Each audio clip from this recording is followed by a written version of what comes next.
Hello and welcome back to my channel. My name is Eleanor and today I'm going to do a spoiler-free review of books 1 and 2 in the Legends of the God-Kissed Continent series by A.B. Endacott.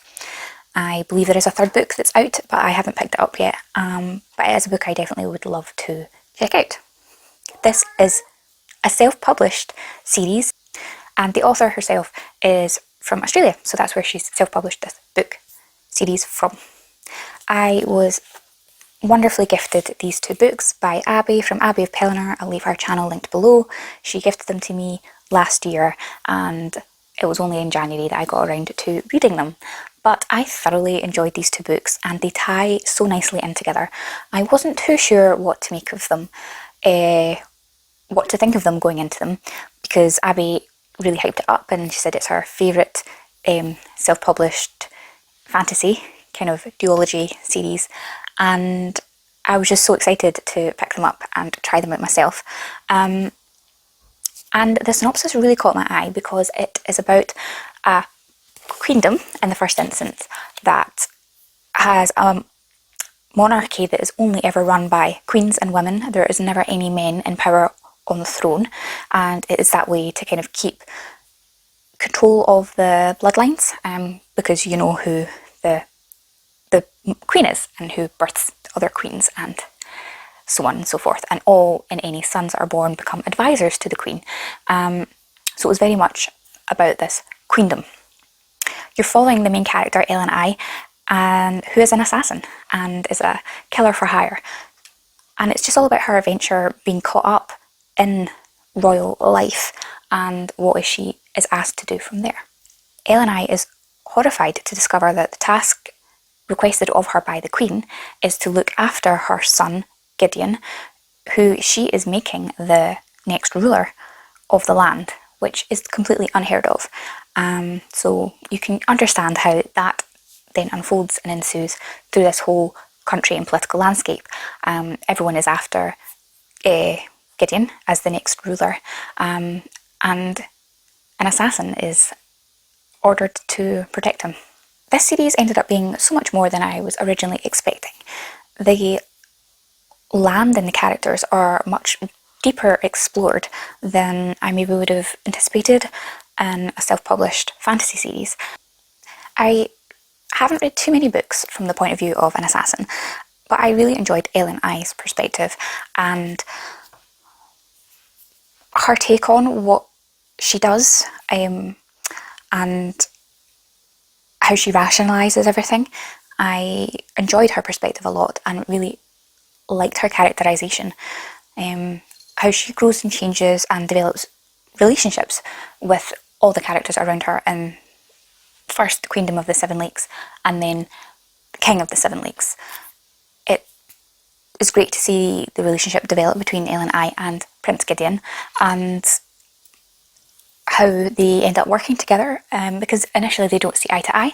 They're obviously, Ellen is an assassin and he's a prince. He doesn't want to be protected by an assassin and kind of really looks down and doesn't really understand the true purpose of the assassins that walk this world, and doesn't really agree with what she does in the beginning. But I really enjoy how they develop together and end up with a really lovely friendship.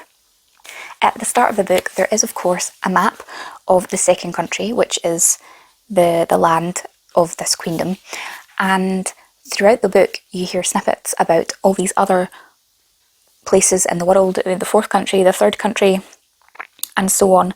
They travel about quite a bit in the second country, and you hear snippets about all these other territories and what goes on in them, but the writing just makes you want more information, and I'm hopeful this third book delves more into these other areas. I really enjoyed how the author built this world, and I just thought it was really great fun. It's a really enjoyable young adult fantasy series, and if you're interested in picking up more self-published books, this would be a great place to start for all you fantasy lovers out there. And yeah, I just thoroughly enjoyed it, and I'm very thankful to Abby for purchasing them for me and sending them as a gift. It was very much appreciated. This book is quite heavy on the politics, but not in a way you would traditionally expect very dense high fantasy stories. Maybe that's because this has a lighter touch because it's for young adult fantasy readers, or it's just the author's own kind of interpretation. But I didn't find the politicalness of this story because it's surrounding a kingdom, a queendom, and a monarchy and all of that. They can be really intense, and I don't normally like reading about kind of royalty. It's not something I enjoy, but in this case I did really enjoy it. It was done very well with a good balance, and the politicalness was really tempered by the fact that the main character you were following the perspective of, Ellen I, was an assassin. She wasn't actually part of the kind of hierarchy in the same way as you would maybe get in other stories.